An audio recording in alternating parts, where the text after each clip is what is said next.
watching Funny Yes Info. Today our toolbox topic is Ladders 3-point contact. Climbing a ladder is not as easy as it sounds. Many workers have been injured getting on or off a ladder. Workers have died from falls after losing their balance. To use ladders safely, always maintain 3 points of contact. That means 2 hands and 1 foot or 2 feet and 1 hand on the ladder at all times. Put both hands firmly on the rungs before stepping onto a ladder. Break 3-point contact only when you reach the ground or a stable platform. Always face the ladder when you're climbing up and down. Keep your body between the side rails. Don't lean out on either side.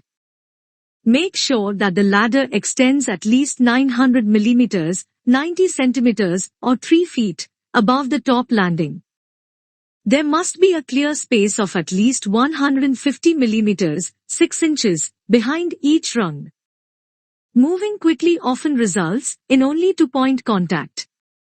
You often have to make a conscious effort to maintain 3-point contact. Don't carry tools, equipment, or material in your hands while climbing. Use a tool belt for small tools and a hoist line or gin wheel for lifting and lowering larger items. Clean mud, snow, and other slippery substances off your boots before climbing. Thanks for watching and please don't forget to subscribe and share our videos. If you want notes about this video, please visit our website link given in description box. Have a safe day.